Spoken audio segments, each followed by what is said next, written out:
We are discussing colon health in this segment, and you might be saying, okay, I'm out of here, but don't dare touch that remote because most of you, like me, might think you're the new 30, but in reality, we are 50 or older, and I understand screenings begin at age 50. Sandra Flintham, certified family nurse practitioner from Augusta Health, is here to tell us. So is that true? Is it time for me to have a colonoscopy? It is, very much so. So, I got to do it. Tell me what the night before looks like. Tell me what the next day looks like when I'm actually having the screening done. Well, the day before you will start a clear liquid diet from the time your feet hit the floor that morning. Then between 12 and 2 there are 4 laxative pills you will take.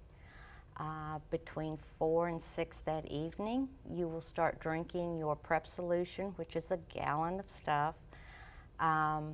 And you have to make sure you drink plenty of other clear liquids along with the prep, before, during, and after. You will come in the next day. You will be registered, all the usual hospital stuff. You'll get in the gown, your IV will be started. You will go back to have your procedure. You will be sedated. When you come back, there's a few things that you have to do in order to be discharged, which are the criteria, that you have to meet to be able to go home. And that's pretty much it. The exam itself only takes about 30 to 45 minutes. So probably just a couple of hours in the hospital. Now, I had heard, you can clear up a myth for me, Okay. that if you asked for it, that as opposed to drinking the stuff that you have to drink, that there were pills that substituted for that. Is that true? Well, there are pills, but you have to take like 30-some, 40-some pills, and you have to drink so much clear liquid with each pill. And our physicians don't think that it cleanses the bowel out as well as this prep does. So the preference generally is the liquids that you're given to drink. It is. Okay, so we've talked about a healthy individual. Talk about, well, let me ask this. If I have a good screening, how often do I need to come back after that first screening? Well, if yours is okay with no polyps, it is usually 7 to 10 years, depending on whether you have family history or not. Even though yours may be good, no polyps, but say you have a family history, then that will bring you back sooner. And so tell us what a polyp is, and if I do have polyps but no family history, how soon after that? Well, then it would depend on the pathology of a polyp as to when you would come back. And a polyp is just a growth on the lining of the colon, Which ultimately can lead to colon cancer. Yes, about 98% of your cancers will come from polyps. And what are warning signs for people, because we have talked about a healthy individual starting screenings at the age of 50, but regardless of age, what are some warning signs, symptoms that people might notice that need to bring them in immediately?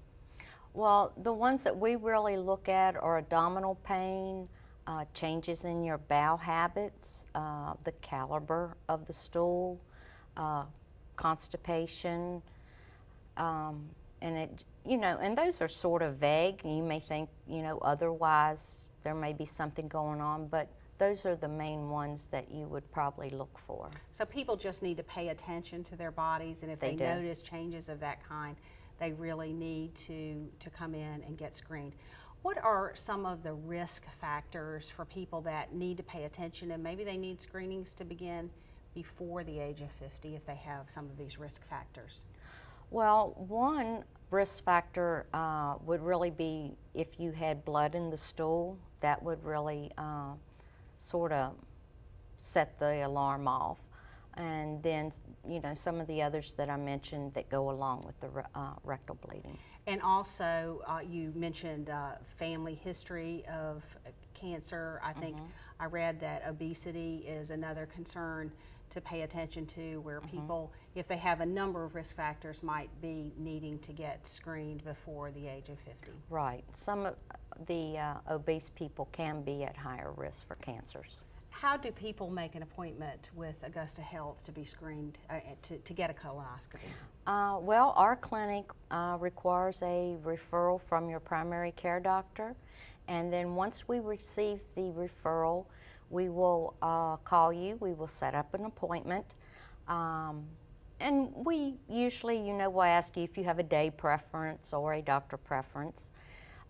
Then after the appointment is made, our LPN will call and do a phone interview where she gathers all of the medical history. Then I'll review the chart and you will come in that day and have your colonoscopy. Awesome. Thank you so much. Colon cancer is one of the leading causes of death. 98% of colon cancers start from a polyp, so eliminating polyps detected during a colonoscopy can help to almost eliminate colon cancer. When we come back, we are going to hear a great story of how a home health company is helping a local teenager be a teenager. Your Health Matters, brought to you by Augusta Health. 1 in 20 Americans will be diagnosed with colon cancer in their lifetime. 60% of colon cancer deaths could be prevented if everyone 50 and older were screened regularly. The state-of-the-art technology and certified staff at Augusta Health make the colonoscopy process more convenient and less stressful than ever before. So, I think you should get your colonoscopy. Augusta Health, nationally recognized quality, community-focused care.